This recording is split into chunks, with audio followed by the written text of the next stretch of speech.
Hello friends, welcome back to my channel. Friends, video Panchayat Raj ವ್ಯವಸ್ಥೆಗೆ ಸಂಬಂಧಪಟ್ಟಂಥ ಕೆಲವೊಂದು ಪ್ರಶ್ನೋತ್ತರ. ಇಟ್ ಮೀನ್ಸ್ ಇದು ತುಂಬ ಇಂಪಾರ್ಟೆಂಟ್ ಅಂತಲೇ ಹೇಳ್ಬಹುದಾಗಿರುತ್ತೆ.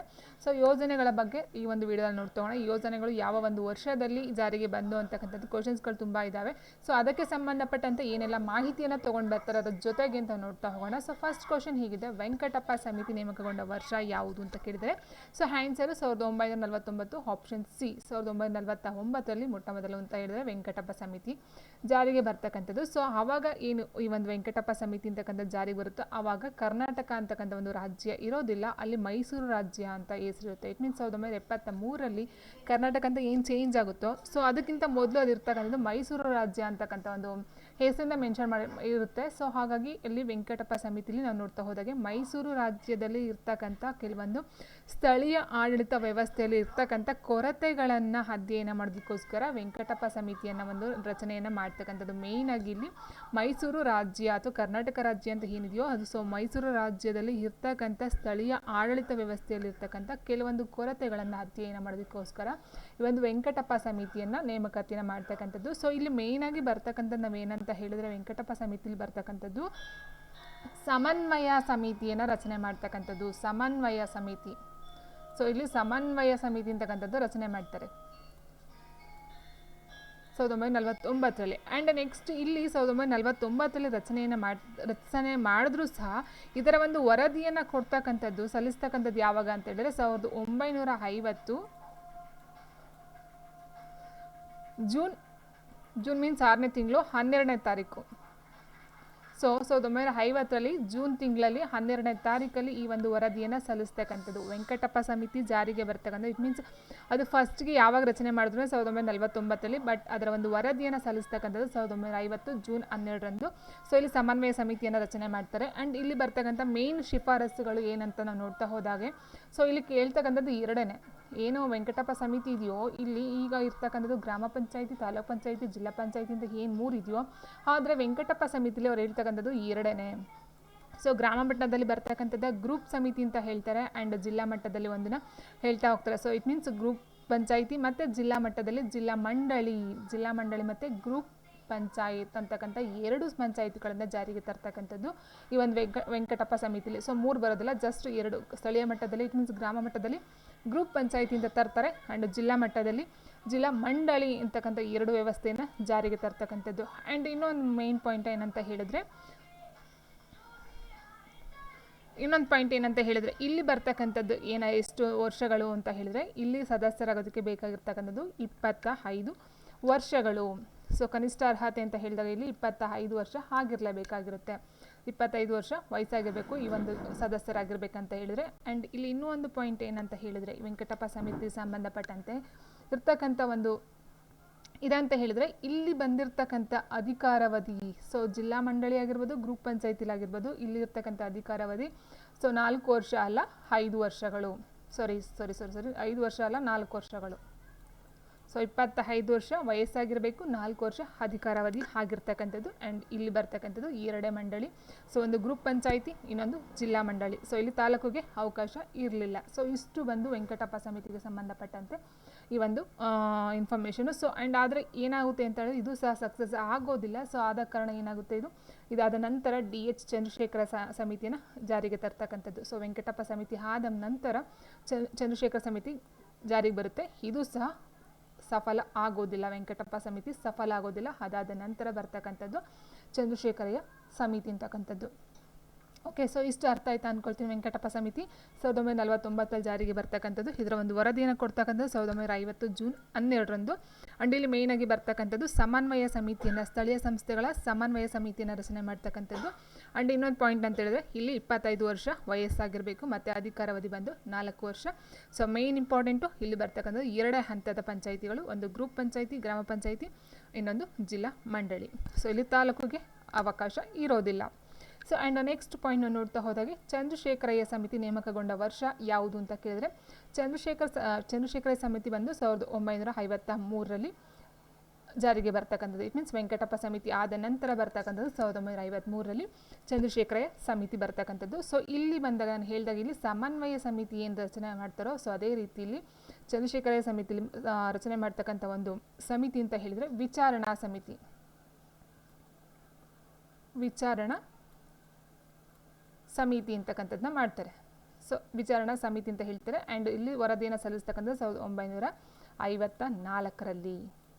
ಸೊ 53ರಲ್ಲಿ ರಚನೆ ಆಗುತ್ತೆ. ವರದಿಯನ್ನು ಸಲ್ಲಿಸ್ತಕ್ಕಂಥದ್ದು 1954ರಲ್ಲಿ. ಸೊ ಈ ಒಂದು 1954ರ ವರದಿಯಲ್ಲಿ ಯಾವ ಒಂದು ಶಿಫಾರಸುಗಳನ್ನ ಇದ್ದೋ ಅಂತ ಹೇಳ್ತಾ ಹೋದರೆ ಇಲ್ಲಿ, ಸೊ ಇಲ್ಲಿ ಏನು ಇದರಲ್ಲಿ 2 ಮಟ್ಟದ ಅಂತ ಹೇಳಿದರು. ಸೊ ಇಲ್ಲೂ ಏನು ಮಾಡ್ತಾ ಹೋಗ್ತಾರೆ, ಜಿಲ್ಲೆಯೊಳಗೆ ಮತ್ತು ಗ್ರಾಮ ಪಂಚಾಯಿತಿ ಮತ್ತು ಈ ಒಂದು ತಾಲೂಕು ಮಂಡಳಿಗಳನ್ನ ಪುನರಾರಂಭ ಮಾಡಬೇಕು ಅಂತಕ್ಕಂಥದ್ದನ್ನ ತರ್ತಾರೆ. ಸೊ ಇಲ್ಲಿ ಬರ್ತಕ್ಕಂಥದ್ದು 2 ಸಮಿತಿ, ಅದು ಚಂದ್ರಶೇಖರ ಸಮಿತಿಲಿ ಬರ್ತಕ್ಕಂಥದ್ದು 3 ಮಂಡಳಿಗಳು. ಇಟ್ ಮೀನ್ಸ್ 3 ಜಿಲ್ಲೆ ಮತ್ತು ತಾಲೂಕು ಮತ್ತು ಗ್ರಾಮ 3ರಲ್ಲೂ ಸಹ ಇರಬೇಕು ಅಂತಕ್ಕಂಥದ್ದನ್ನ ಶಿಫಾರಸನ್ನು ಕೊಡ್ತಾ ಹೋಗ್ತಾರೆ.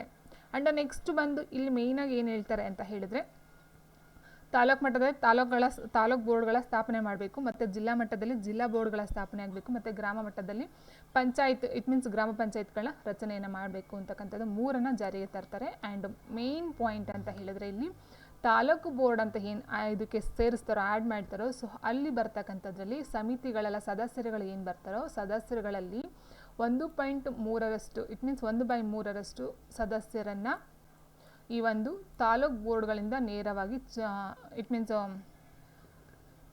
1/3ರಷ್ಟು ಭಾಗವನ್ನು ಗ್ರಾಮ ಪಂಚಾಯಿತಿ ಮತ್ತು ಪುರಸಭಾ ಮಂಡಳಿಗಳ ಪ್ರತಿನಿಧಿಗಳಾಗಿ ಕಾಯ್ದಿರಿಸಬೇಕು. 1/3ರಷ್ಟು ಪಂಚಾಯತ್, ಗ್ರಾಮ ಪಂಚಾಯಿತಿ ಮತ್ತು ಪುರಸಭೆ, ಇಟ್ ಮೀನ್ಸ್ ಜಿಲ್ಲೆ ಅಂತ ಹೇಳಿದ್ವಲ್ಲ, ಸೊ ಅದಕ್ಕೆ ಸಂಬಂಧಪಟ್ಟಂಥ ಪ್ರತಿನಿಧಿಗಳಿಗೆ ಸ್ಥಾನವನ್ನು ಮೀಸಲಾಗಿರಿಸಬೇಕು. ಆ್ಯಂಡ್ 2/3ರಷ್ಟು ಏನು ಸ್ಥಾನ ಇದೆಯೋ ಇದನ್ನು ತಾಲೂಕು ಪಂಚಾಯಿತಿಗಳಲ್ಲಿ ನೇರವಾಗಿ ನೇರ ಚುನಾವಣೆಯ ಮೂಲಕ ಭರ್ತಿಯನ್ನು ಮಾಡಬೇಕು ಅಂತಕ್ಕಂಥ ಒಂದು ಶಿಫಾರಸನ್ನು ತರ್ತಾರೆ. ಮೇಯ್ನಾಗಿ ಇಲ್ಲಿ 2 ಶಿಫಾರಸು ಬರುತ್ತೆ. ಒಂದು 3 ಮಟ್ಟದ ಒಂದು ಪಂಚಾಯಿತಿಗಳು, ಗ್ರಾಮ, ತಾಲೂಕು ಮತ್ತು ಜಿಲ್ಲಾ ಮಟ್ಟದ್ದು. ಆ್ಯಂಡ್ ಅದರ ಜೊತೆಗೆ 1/3ರಷ್ಟು ಸದಸ್ಯರನ್ನು ಗ್ರಾಮ ಮತ್ತು ಪುರಸಭೆಯಿಂದ ಆಯ್ಕೆ ಮಾಡಬೇಕು. 2/3ರಷ್ಟು ನೇರವಾಗಿ ತಾಲೂಕುಗಳಿಂದನೇ ನೇರ ಚುನಾವಣೆಯ ಮೂಲಕ ಆಯ್ಕೆಯನ್ನು ಮಾಡಬೇಕು ಅಂತಕ್ಕಂಥ ಒಂದು ಶಿಫಾರಸುಗಳನ್ನು ಈ ಒಂದು ಚಂದ್ರಶೇಖರಯ್ಯ ಸಮಿತಿಲಿ ತರ್ತಕ್ಕಂಥದ್ದು. ಆ್ಯಂಡ್ ಇನ್ನೂ ಇಲ್ಲಿ ಮೇನ್ ಪಾಯಿಂಟ್ ಏನು ಹೇಳ್ತಾರೆ ಅಂತ ಹೇಳಿದರೆ, ಹಿಂದುಳಿದ ವರ್ಗಗಳ ಗುಂಪುಗಳಿಗೆ ಹಾಗೂ ಮಹಿಳೆಯರಿಗೆ ಪ್ರಾತಿನಿಧ್ಯವನ್ನು ಕೊಡಬೇಕು ಅಂತಕ್ಕಂಥ ಒಂದು ವಿಶೇಷ ವರದಿಯನ್ನು ಸಹ ಈ ಒಂದು ಚಂದ್ರಶೇಖರ ಸಮಿತಿಲಿ ಹೇಳ್ತಾರೆ. ಸೊ ವೆಂಕಟಪ್ಪ ಸಮಿತಿಲಿ ಈ ಒಂದು ಹಿಂದುಳಿದ ವರ್ಗ ಅಥವಾ ಮಹಿಳೆಯರಿಗೆ ಯಾವುದೇ ಒಂದು ಪ್ರಾಶಸ್ತ್ಯನ ಕೊಟ್ಟಿರೋದಿಲ್ಲ. ಬಟ್ ಚಂದ್ರಶೇಖರ ಸಮಿತಿಲಿ ಹಿಂದುಳಿದ ವರ್ಗಗಳ ಗುಂಪುಗಳಿಗೆ ಮತ್ತು ಮಹಿಳೆಯರಿಗೂ ಸಹ ಒಂದು ಪ್ರಾತಿನಿಧ್ಯ ಕೊಡಬೇಕು ಅಂತಕ್ಕಂಥ ಒಂದು ಶಿಫಾರಸನ್ನು ಸಹ ಮಾಡ್ತಾ ಹೋಗ್ತಾರೆ ಈ ಒಂದು ವರದಿಯಲ್ಲಿ. ಸೊ ಇದಕ್ಕೆ ಆನ್ಸರು 1953ರ ಚಂದ್ರಶೇಖರಯ್ಯ ಸಮಿತಿ ಆಗಿರುತ್ತೆ. ಸೊ ಮೇಯ್ನಾಗಿ 3 ಗುಂಪುಗಳು ಇಲ್ಲಿ ಬರ್ತಕ್ಕಂಥದ್ದು. ಓಕೆ, ಆ್ಯಂಡ್ ನೆಕ್ಸ್ಟ್ ನೋಡ್ತಾ ಹೋದಾಗೆ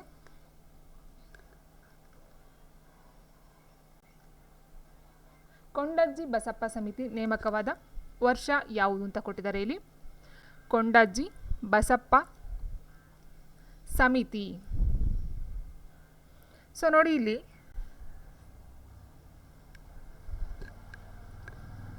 1962 ಏನಿದೆಯೋ,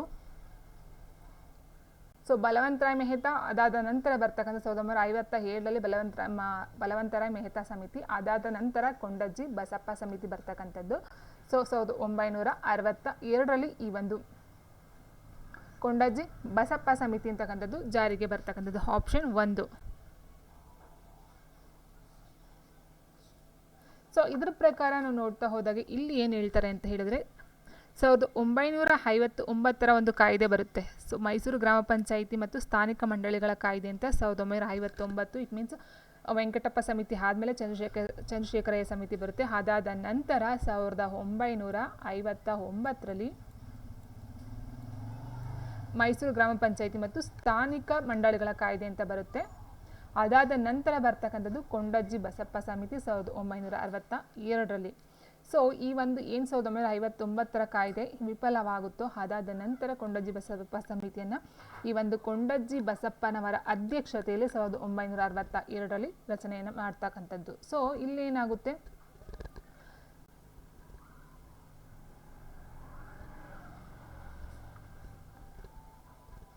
ಸಾವಿರದ 1964ರಲ್ಲಿ 62 ನೇಮಕ ಆಗ್ತಕ್ಕಂಥದ್ದು. 1964ರಲ್ಲಿ ತನ್ನ ವರದಿಯನ್ನು ಇದು ಮಂಡಿಸ್ತಕ್ಕಂಥದ್ದು. ಸೊ ಇದು ಮೇಯ್ನಾಗಿ ಬರ್ತಕ್ಕಂಥದ್ದು ಏನಂತೇಳಿ ರಾಜಕೀಯ ಕಾರಣಗಳಿಗೆ, ಇಟ್ ಮೀನ್ಸ್ ಇದು ಗ್ರಾಮ ಪಂಚಾಯಿತಿ ಹಾಗೂ ಏನು ಜಿಲ್ಲಾ ಪಂಚಾಯಿತಿ ಮತ್ತು ತಾಲೂಕು ಪಂಚಾಯಿತಿಗಳಿದ್ದು ಅದರ ಜೊತೆಗೆ ಏನಾಗುತ್ತೆ ಇಲ್ಲಿ ಕಾರ್ಯನಿರ್ವಾಹಕ ಮಂಡಳಿಯನ್ನು ರಚಿಸಬೇಕು ಅಂತ ಹೇಳ್ತಾರೆ. ಜಿಲ್ಲಾ ಪರಿಷತ್ ಅಥವಾ ಜಿಲ್ಲಾ ಪಂಚಾಯತ್ಗೆ ಸಂಬಂಧಪಟ್ಟಂತೆ ಕಾರ್ಯನಿರ್ವಾಹಕ ಮಂಡಳಿಯನ್ನು ಈ ಒಂದು ಕೊಂಡಜ್ಜಿ ಬಸಪ್ಪ ಸಮಿತಿಯಲ್ಲಿ ರಚನೆ ಮಾಡಬೇಕು ಅಂತ ಹೇಳ್ತಾರೆ. ಆ್ಯಂಡ್ ತಾಲೂಕು ಅಭಿವೃದ್ಧಿ ಮಂಡಳಿಗಳಿಗೆ ಹೆಚ್ಚಿನ ಪ್ರಾಶಸ್ತ್ಯ ಕೊಡಬೇಕು ಅಂತ ಹೇಳ್ತಾರೆ. ಆ್ಯಂಡ್ ಗ್ರಾಮ ಪಂಚಾಯಿತಿ ಹಾಗೂ TDBಗಳ ನಡುವೆ ಸಮಗ್ರ ಸಂಪರ್ಕವಿರಬೇಕೆಂಬ ಅಂಶಗಳನ್ನು ಇದು ಶಿಫಾರಸನ್ನು ಮಾಡ್ತಕ್ಕಂಥದ್ದು ಮೇಯ್ನಾಗಿ. ಸೊ ಇಲ್ಲಿ ಬರ್ತಕ್ಕಂಥದ್ದು ಅದೇನೆ, ಜಿಲ್ಲಾ ಪರಿಷತ್ನಲ್ಲಿ ಕಾರ್ಯನಿರ್ವಾಹಕ ಮಂಡಳಿನ ರಚನೆ ಮಾಡಬೇಕು, ತಾಲೂಕು ಅಭಿವೃದ್ಧಿ ಮಂಡಳಿಗೆ ಹೆಚ್ಚಿನ ಅಧಿಕಾರವನ್ನು ಕೊಡಬೇಕು, ಆ್ಯಂಡ್ ಗ್ರಾಮ ಪಂಚಾಯಿತಿಗಳ ನಡುವೆ ಮತ್ತು TDTಗಳ ನಡುವೆ ಸಮಗ್ರ ಸಂಪರ್ಕವನ್ನು ಇಟ್ಕೊಂಡಿರಬೇಕು ಅಂತಕ್ಕಂಥ ಒಂದು ಶಿಫಾರಸನ್ನು ಈ ಒಂದು ಕೊಂಡಜ್ಜಿ ಬಸಪ್ಪ ಸಮಿತಿಲಿ ಹೇಳ್ತಕ್ಕಂಥದ್ದು. ಇದಾದ ನಂತರ 1983ರ ಕಾಯ್ದೆ ಬರ್ತಕ್ಕಂಥದ್ದು ಕೊಂಡಜ್ಜಿ ಬಸಪ್ಪ ಸಮಿತಿ ಆದ ನಂತರ. ಆ್ಯಂಡ್ ಅಲ್ಲೂ ಸಹ ತುಂಬ ಇದು ನಡೀತಾ ಹೋಗ್ತವೆ, ಎಷ್ಟೊಂದೆಲ್ಲ ಬರ್ತಾ ಹೋಗ್ತವೆ ಇದರಲ್ಲಿ.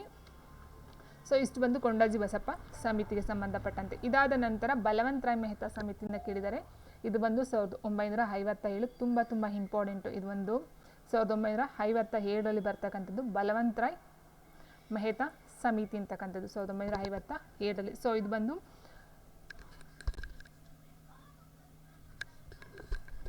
ನೋಡಿ ಇಲ್ಲಿ ಬಂದು ಏನಂತ ಹೇಳಿದ್ರೆ 1952ರಲ್ಲಿ ಸಮುದಾಯ ಅಭಿವೃದ್ಧಿ ಕಾರ್ಯಕ್ರಮವನ್ನು, ಆ್ಯಂಡ್ 1952ರಲ್ಲಿ ಸಮುದಾಯ ಅಭಿವೃದ್ಧಿ ಕಾರ್ಯಕ್ರಮ ಬರುತ್ತೆ. ಆ್ಯಂಡ್ 53ರಲ್ಲಿ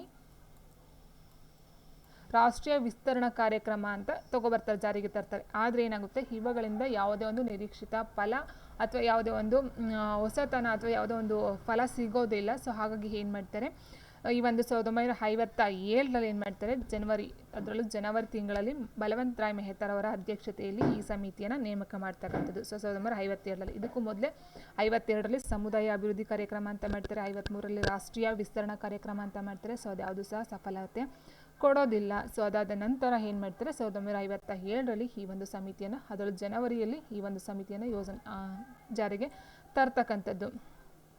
ಆ್ಯಂಡ್ ಈ ಒಂದು ಏನು ಸಮಿತಿ ಇದೆಯೋ, ಸೊ ಇದನ್ನು ಪ್ರಜಾಸತ್ತಾತ್ಮಕ ವಿಕೇಂದ್ರೀಕರಣ ಸಿದ್ಧಾಂತ ಸಹ ಹೇಳ್ತಾರೆ. ಪ್ರಜಾಸತ್ತಾತ್ಮಕ ವಿಕೇಂದ್ರೀಕರಣ ಸಿದ್ಧಾಂತ ಅಂತಕ್ಕಂಥ ಒಂದು ಇದನ್ನು ಸಹ ಈ ಒಂದು ಬಲವಂತರಾಯ್ ಮೆಹ್ತಾಗೆ ಕೊಡ್ತಕ್ಕಂಥದ್ದು. ಆ್ಯಂಡ್ ಇಲ್ಲಿ ಬರ್ತಕ್ಕಂಥದ್ದು ಮೇನ್ ಪಾಯಿಂಟ್ ಅಂತ ಹೇಳಿದ್ರೆ 3 ಬರ್ತವೆ. ಇಲ್ಲೂ ಸಹ ಬಲವಂತರಾಯ್ ಮೆಹ್ತಾದಲ್ಲೂ ಸಹ 3 ಬರ್ತಕ್ಕಂಥದ್ದು, 3 ಹಂತದಲ್ಲಿ ನಡಿಬೇಕು ಅಂತಕ್ಕಂಥದ್ದು. ಗ್ರಾಮ ಮಟ್ಟದಲ್ಲಿ ಗ್ರಾಮ ಪಂಚಾಯಿತಿ, ಮತ್ತು ತಾಲೂಕು ಮಟ್ಟದಲ್ಲಿ ಬ್ಲಾಕ್ ಮಟ್ಟ ಅಥವಾ ತಾಲೂಕು ಮಟ್ಟದಲ್ಲಿ ಪಂಚಾಯತ್ ಸಮಿತಿ ಬರಬೇಕು, ಮತ್ತು ಜಿಲ್ಲಾ ಮಟ್ಟದಲ್ಲಿ ಜಿಲ್ಲಾ ಪರಿಷತ್. ಸೊ ವೆರಿ ಇಂಪಾರ್ಟೆಂಟ್ ನೋಡಿ, ಇಲ್ಲಿ ಗ್ರಾಮ ಮಟ್ಟದಲ್ಲಿ ಗ್ರಾಮ ಪಂಚಾಯಿತಿ ಅಂತ ಹೇಳ್ತಾರೆ, ತಾಲೂಕು ಮಟ್ಟದಲ್ಲಿ ಪಂಚಾಯತ್ ಸಮಿತಿ ಅಂತ ಹೇಳ್ತಾರೆ, ಜಿಲ್ಲಾ ಮಟ್ಟದಲ್ಲಿ ಜಿಲ್ಲಾ ಪರಿಷತ್ ಜಿಲ್ಲಾ ಪರಿಷತ್ ಅಂತ 3 ಹಂತದ ಒಂದು ವ್ಯವಸ್ಥೆಯನ್ನು ಹೇಳ್ತಕ್ಕಂಥದ್ದು. ಆ್ಯಂಡ್ ನೆಕ್ಸ್ಟ್ ಬಂದು ಇಲ್ಲಿ ಈ ಒಂದು ಬಲವಂತರಾಯ್ ಮೆಹ್ತಾ ತುಂಬ ಇಂಪಾರ್ಟೆಂಟು, ತುಂಬ ಸಲ ಕೇಳಿದ್ದಾರೆ. ಸೊ ಇದು ಬಂದು ಜವಾಹರ್ಲಾಲ್ ನೆಹರೂರವರು ಉದ್ಘಾಟನೆ ಮಾಡ್ತಕ್ಕಂಥದ್ದು. ಆವಾಗ ಎಲ್ಲಿ ಅಂತ ಹೇಳಿದ್ರೆ ಆಂಧ್ರ ಪ್ರದೇಶದ ನಾಗಾರೆಡ್ಡಿ, 2ನೇದು. ಸೊ ಇದರ ಒಂದು ಬಲವಂತರಾಯ್ ಮೆಹ್ತಾ ಈ ಒಂದು ಸಮಿತಿಯನ್ನು ಉದ್ಘಾಟನೆ ಮಾಡ್ತಕ್ಕಂಥದ್ದು ಜವಾಹರ್ಲಾಲ್ ನೆಹರೂರವರು. ಸೊ ವೆರಿ ಇಂಪಾರ್ಟೆಂಟ್, ಕೇಳಿದಾರೆ ಆ ಕ್ವಶನು ಸಹ. ಆ್ಯಂಡ್ ಇಲ್ಲಿ ಮೇಯ್ನಾಗಿ ಬರ್ತಕ್ಕಂಥದ್ದು ಯಾವಾಗ ಅಂತ ಹೇಳಿದ್ರೆ, ಸೊ ನೇರ ಚುನಾವಣೆಯ ಮೂಲಕ ಆಯ್ಕೆಯಾದಂತಹ ಸದಸ್ಯರಿಂದ ಗ್ರಾಮ ಪಂಚಾಯಿತಿಗಳನ್ನು ರಚಿಸಬೇಕು ಅಂತ ಹೇಳ್ತಾರೆ. ನೇರ ಚುನಾವಣೆಯಿಂದ ಆಯ್ಕೆಯಾದಂತಹ ಸದಸ್ಯರಿಂದ ಗ್ರಾಮ ಪಂಚಾಯಿತಿಯ ರಚನೆ. ಆ್ಯಂಡ್ ನೆಕ್ಸ್ಟ್ ಬಂದು ಪಂಚಾಯತ್ ಸಮಿತಿಯನ್ನು ತಾಲೂಕು ಮಟ್ಟದಲ್ಲಿ ಅಂತ ಹೇಳಿದ್ವಿ. ಸೊ ಆ್ಯಂಡ್ ಜಿಲ್ಲಾ ಪರಿಷತ್ತನ್ನು ಪರೋಕ್ಷವಾದ ಆಯ್ಕೆಯಾದ ಸದಸ್ಯರಿಂದ ರಚಿಸಬೇಕು. ಸೊ ಇಲ್ಲಿ ಮೇನ್ ಇಂಪಾರ್ಟೆಂಟು ಗ್ರಾಮ ಪಂಚಾಯಿತಿಯಲ್ಲಿ ನೇರ ಚುನಾವಣೆ ಅಂತ ಹೇಳ್ತಾರೆ. ಆ್ಯಂಡ್ ಇನ್ನು 2 ಅಂತ ಏನಿರುತ್ತೋ ತಾಲೂಕು ಮತ್ತು ಜಿಲ್ಲೆ, ಅಲ್ಲಿ ಬಂದು ಪರೋಕ್ಷವಾದ ಸದಸ್ಯರಿಂದ ರಚನೆ ಆಗಬೇಕು ಅಂತ ಹೇಳ್ತಕ್ಕಂಥದ್ದು ಮೇಯ್ನಾಗಿ ನೋಡಿ. ಆ್ಯಂಡ್ ನಾನು ಆಲ್ರೆಡಿ ಹೇಳ್ದಾಗ ಇದು ಪ್ರಜಾಸತ್ತಾತ್ಮಕ ವಿಕೇಂದ್ರೀಕರಣ ಸಿದ್ಧಾಂತ ಅಂತಲೂ ಸಹ ಈ ಒಂದು ಸಮಿತಿಯನ್ನು ಹೇಳ್ತಕ್ಕಂಥದ್ದು. ಸೊ ಇಲ್ಲಿ ಮೇಯ್ನಾಗಿ ಹೇಳ್ಬೇಕಂತಂದರೆ ಸ್ಥಳೀಯ ಕೈಗಾರಿಕೆಗಳಿಗೂ ಸಹ ಉತ್ತೇಜನ ಕೊಡ್ತಾರೆ. ಸ್ಥಳೀಯ ಕೈಗಾರಿಕೆಗಳಿಗೂ ಸಹ ಒಂದು ಉತ್ತಮ ಉತ್ತೇಜನವನ್ನು ಕೊಡ್ತಕ್ಕಂಥದ್ದು. So very important. ಸೊ ಇಷ್ಟು ನೋಡ್ಕೊಳ್ತಾ ಹೋಗಿ. ಬಂದು 1957ರ ಒಂದು ಸಮಿತಿ. ಸೊ ಇದನ್ನು ರಾಷ್ಟ್ರೀಯ ಅಭಿವೃದ್ಧಿ ಮಂಡಳಿ ಈ ಸಮಿತಿಯನ್ನು ಅಂಗೀಕಾರ ಮಾಡಿದ್ದು 1958ರಲ್ಲಿ.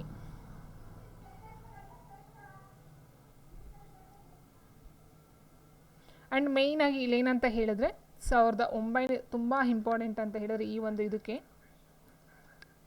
1959 ಅಕ್ಟೋಬರ್ 2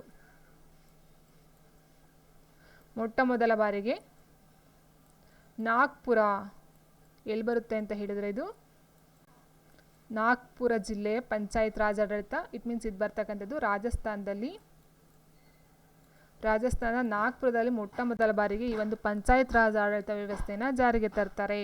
ಸೊ ದೇಶದ ಮೊಟ್ಟ ಮೊದಲ ರಾಜ್ಯ ಅಂತ ಹೇಳಿದ್ರೆ ರಾಜಸ್ಥಾನ, ಜಿಲ್ಲೆ ಅಂತ ಹೇಳಿದ್ರೆ ನಾಗ್ಪುರ. ಇಲ್ಲಿ 1959 ಅಕ್ಟೋಬರ್ 2ರಂದು ಮೊಟ್ಟ ಮೊದಲ ಬಾರಿಗೆ ಪಂಚಾಯತ್ ರಾಜ್ ಆಡಳಿತ ವ್ಯವಸ್ಥೆಯನ್ನು ಜಾರಿಗೆ ತರ್ತಕ್ಕಂಥದ್ದು. ನಂತರ ದಿನಗಳಲ್ಲಿ ಅದು ಎಲ್ಲ ಕಡೆ ಹೋಗ್ತಾ ಹೋಗುತ್ತೆ. ಆಂಧ್ರ ಪ್ರದೇಶ ಆಗಿರ್ಬೋದು, ಬಿಹಾರ, ಗುಜರಾತ್, ಹಿಮಾಚಲ ಪ್ರದೇಶ, ಒಡಿಶಾ, ಕರ್ನಾಟಕ, ಈ ರೀತಿ ಹಾಗಾಗಿ ಈ ಒಂದು ಪಂಚಾಯತ್ ರಾಜ್ ವ್ಯವಸ್ಥೆ ಜಾರಿಗೆ ಬರ್ತಕ್ಕಂಥದ್ದು. ಮೇಯ್ನಾಗಿ ಇಲ್ಲಿ ಬಲವಂತರಾಯ್ ಮೆಹ್ತಾ ಸಮಿತಿ ತುಂಬ ಇಂಪಾರ್ಟೆಂಟ್ ಟಾಪಿಕ್ ಅಂತ ಹೇಳಬಹುದಾಗಿರುತ್ತೆ. ಆ್ಯಂಡ್ ನೆಕ್ಸ್ಟ್ ಬಂದು ಸಮುದಾಯ ಅಭಿವೃದ್ಧಿ ಕಾರ್ಯಕ್ರಮ ಜಾರಿಗೆ ಬಂದ ವರ್ಷ ಯಾವುದು ಅಂತ ಕೇಳಿದರೆ, ಸಮುದಾಯ ಅಭಿವೃದ್ಧಿ ಕಾರ್ಯಕ್ರಮ ಜಾರಿಗೆ ಬಂದಂತಹ ವರ್ಷ ಯಾವುದು? So answer 1952.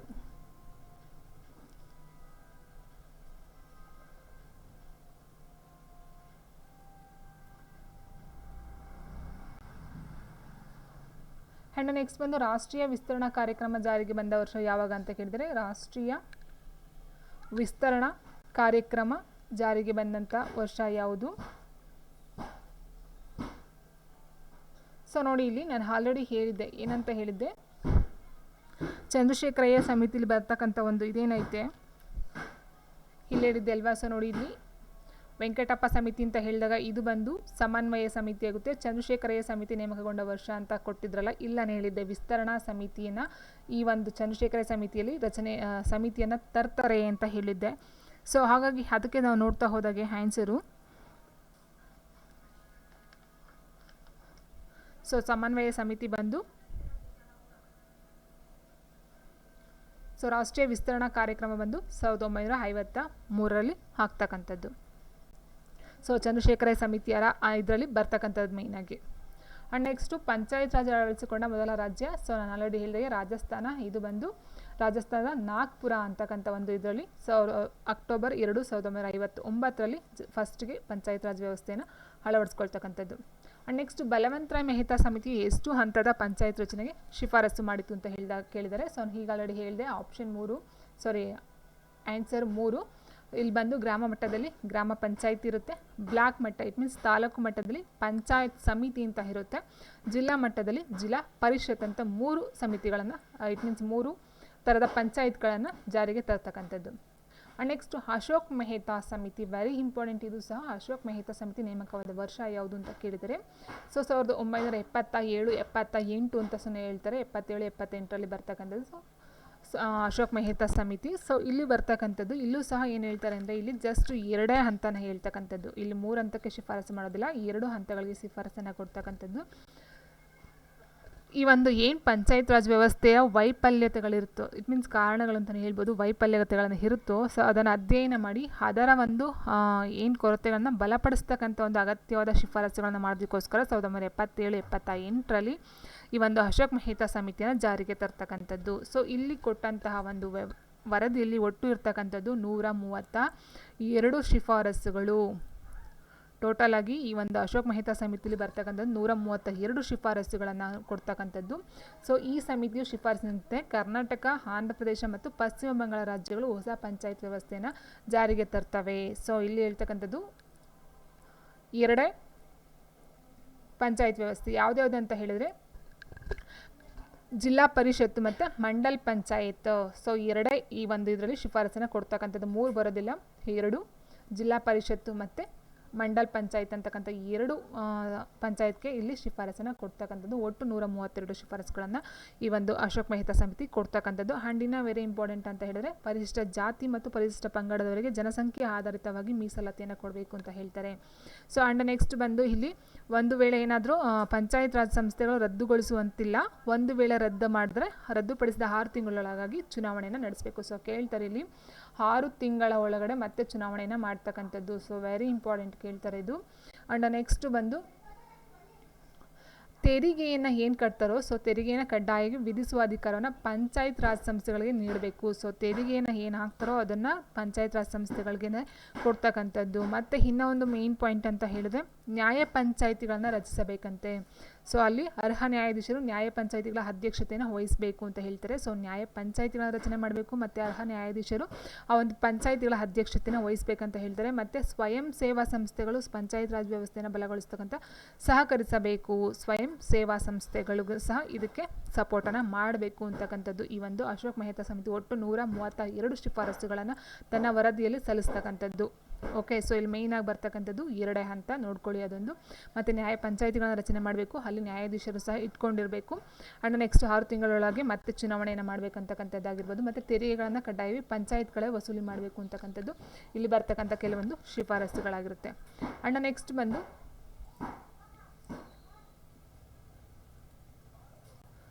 ಅಶೋಕ್ ಮೆಹ್ತಾ ಸಮಿತಿ ಸರ್ಕಾರಕ್ಕೆ ಸಲ್ಲಿಸಿದ ಶಿಫಾರಸುಗಳ ಸಂಖ್ಯೆ ಎಷ್ಟು? ಸೊ ನಾನು ಹೇಳ್ದೆ ಅಲ್ವಾ 132. ಆ್ಯಂಡ್ ನೆಕ್ಸ್ಟ್ ಅಶೋಕ್ ಮೆಹ್ತಾ ಸಮಿತಿ ಎಷ್ಟು ಹಂತದ ಪಂಚಾಯತ್ ರಚನೆಗೆ ಅವಕಾಶ ಕಲ್ಪಿಸಿತು ಅಂತ ಕೊಟ್ಟಿದ್ದಾರೆ. ಆಪ್ಷನ್ ಡಿ 2 ಹಂತದ ಪಂಚಾಯತ್ಗಳು. ಸೊ ಅಲ್ಲಿ ಅವನು ಹೇಳ್ತಾ ಹೋದಾಗೆ ಜಿಲ್ಲಾ ಪರಿಷತ್ ಮತ್ತು ಇನ್ನೊಂದು ಬಂದು ಮಂಡಲ್ ಪಂಚಾಯತ್.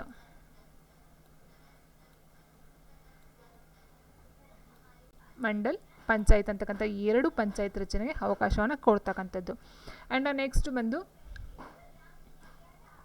ಸಂತಾನಂ ಸಮಿತಿ ಅಂತ ಕೊಟ್ಟಿದ್ದಾರೆ. ಸೊ ಸಂತಾನಂ ಸಮಿತಿ ನೇಮಕವಾದ ವರ್ಷ ಯಾವುದು? 1963. ಸೊ ಇಲ್ಲಿ ನೋಡ್ತಾ ಹೋದಾಗೆ ಸಂತಾನಂ ಸಮಿತಿ ಏನಿದೆಯೋ ಇದನ್ನು ಕೆ ಸಂತಾನಂ ಅಂತಲೂ ಸಹ ಹೇಳ್ತೀವಿ. ಕೆ ಸಂತಾನಂ ಸಮಿತಿ. ಸೊ ಈ ಸಮಿತಿ ಪಂಚಾಯತ್ ರಾಜ್ ಸಂಸ್ಥೆಗೆ ಹಣಕಾಸನ್ನು ವಿಕೇಂದ್ರೀಕರಿಸಲು ರೂಪಿಸಿದಂಥ ಒಂದು ಸಮಿತಿಯಾಗಿರುತ್ತೆ. ಸೊ ಇದು ಸಂತಾನಂ ಬಂದು ಸೊ ಅಶೋಕ್ ಮೆಹ್ತಾ ಬಂದು ಈ ಒಂದು ವ್ಯವಸ್ಥೆ ಏನು ಪಂಚಾಯತ್ ರಾಜ್ ವ್ಯವಸ್ಥೆ ವೈಫಲ್ಯತೆಗೆ ಕಾರಣಗಳನ್ನ ಹುಡುಕಿ ಅದನ್ನು ಸರಿ ಮಾಡ್ತಕ್ಕಂಥ ಒಂದು ಸಮಿತಿ ಆಗಿತ್ತು. ಆದರೆ ಸಂತಾನಂ ಸಮಿತಿ ಏನಂತ ಅಂತ ಹೇಳಿದ್ರೆ ಪಂಚಾಯತ್ ರಾಜ್ ಸಂಸ್ಥೆಗೆ ಹಣಕಾಸನ್ನು ವಿಕೇಂದ್ರೀಕರಿಸಲು ಈ ಒಂದು ಸಮಿತಿಯನ್ನು ರಚನೆಯನ್ನು ಮಾಡ್ತಕ್ಕಂಥದ್ದು. ಇಲ್ಲಿ ಬರ್ತಕ್ಕಂಥದ್ದು ಏನಂದರೆ ಜನರಿಗೆ ಭಾರವಾಗದ ರೀತಿಯಲ್ಲಿ ತೆರಿಗೆಯನ್ನು ಸಂಗ್ರಹಿಸಬೇಕು ಅಂತ ಹೇಳ್ತಾರೆ. 1963 ಏನು ರಚನೆ ಆಗುತ್ತೋ ಇದು ಹೇಳ್ತಕ್ಕಂಥದ್ದು ಜನರಿಗೆ ಭಾರವಾಗದ ರೀತಿಯಲ್ಲಿ ತೆರಿಗೆಯನ್ನು ಸಂಗ್ರಹಣೆಯನ್ನು ಮಾಡಬೇಕು ಅಂತಕ್ಕಂಥದ್ದು ಒಂದು ಶಿಫಾರಸನ್ನು ಕೊಡುತ್ತೆ. ಮತ್ತು ಇನ್ನೊಂದು ಅಂತ ಹೇಳಿದ್ರೆ ಪಂಚಾಯಿತಿಗಳು ಮನೆ ತೆರಿಗೆ ಮತ್ತು ಭೂ ಕಂದಾಯವನ್ನು ವಸೂಲು ಮಾಡುವುದು. ಇದು ಪಂಚಾಯತ್ಗೆ ಸಂಬಂಧಪಟ್ಟಂಥದ್ದು. ಮನೆ ತೆರಿಗೆ ಮತ್ತು ಭೂ ಕಂದಾಯ ಏನಿರುತ್ತೋ ಸೊ ಅದನ್ನು ವಸೂಲಿ ಮಾಡ್ತಕ್ಕಂಥದ್ದು ಪಂಚಾಯಿತಿಗಳಿಗೆ ಸಂಬಂಧಪಟ್ಟಂಥದ್ದು. ಮತ್ತು ಪಂಚಾಯತ್ ರಾಜ್ ಫೈನಾನ್ಸ್ ಕಾರ್ಪೊರೇಷನ್ನ ಸ್ಥಾಪಿಸಬೇಕು. Very important. ಫೈನಾನ್ಸ್ ಕಾರ್ಪೊರೇಷನ್ಗೆ ಶಿಫಾರಸು ನೀಡಿದ ಸಮಿತಿ ಯಾವುದು ಅಂತ ಕೇಳ್ತಾರೆ. Finance corporation. ಸೊ ನೋಡಿ, ಫೈನಾನ್ಸ್ ಕಾರ್ಪೊರೇಷನ್ ಬಂದು ಸಂತಾನಂ ಸಮಿತಿ. ಅದೇ ರೀತಿ ಕೈಗಾರಿಕೆಗಳಿಗೆ ಉತ್ತೇಜನ ಕೊಡ್ತಕ್ಕಂಥದ್ದು ಬಲವಂತರಾಯ್ ಸಮಿತಿ ಅಂತ ಹೇಳಿದ್ದೆ ನಾನು. ಸೊ ಇಲ್ಲಿ ಬಂದು ಫೈನಾನ್ಸ್ ಕಾರ್ಪೊರೇಷನ್ನ ಸ್ಥಾಪಿಸ್ತಕ್ಕಂಥದ್ದು ಈ ಒಂದು ಸಂತಾನಂ ಸಮಿತಿ ಕೊಡ್ತಕ್ಕಂಥ ಒಂದು ಶಿಫಾರಸ್ಸಾಗಿರುತ್ತೆ. ಮತ್ತು ಇನ್ನೊಂದು ಅಂತ ಹೇಳಿದ್ರೆ ರಾಜ್ಯ ಮಟ್ಟದ ಅನುದಾನವನ್ನು ಪಂಚಾಯತ್ ಸಂಸ್ಥೆಗಳಿಗೆ ವರ್ಗಾಯಿಸಬೇಕು ಅಂತಕ್ಕಂಥ ಒಂದು ಶಿಫಾರಸನ್ನು ಸಹ ಹೇಳ್ತಕ್ಕಂಥದ್ದು. ರಾಜ್ಯ ಮಟ್ಟದ ಅನುದಾನವನ್ನು ಈ ಒಂದು ಪಂಚಾಯತ್ ಸಂಸ್ಥೆಗಳಿಗೆ ಏನು ಮಾಡಬೇಕು, ವರ್ಗಾಯಿಸಬೇಕು ಅಂತಕ್ಕಂಥ ಒಂದು ಶಿಫಾರಸನ್ನು ಮಾಡ್ತಕ್ಕಂಥದ್ದು ಈ ಒಂದು ಕೆ ಸಂತಾನಂ ಸಮಿತಿ 1963 ಒಂದು ಸಮಿತಿ ಆಗಿರುತ್ತೆ. ಸೊ ಇಷ್ಟು ಬಂದು ಸಮಿತಿಗಳಿಗೆ ಸಂಬಂಧಪಟ್ಟಂಥ ಕೆಲವೊಂದು ಕ್ವಶನ್ಸ್ಗಳು ಇದಾಗಿರುತ್ತೆ. ಸೊ ವಿಡಿಯೋ ಇಷ್ಟ ಲೈಕ್ ಮಾಡಿ, ಶೇರ್ ಮಾಡಿ ಆ್ಯಂಡ್ ಕಮೆಂಟ್ ಮಾಡಿ ಅಂತ ಹೇಳಿದ್ರೆ ಥ್ಯಾಂಕ್ ಯು ಫಾರ್ ವಾಚಿಂಗ್.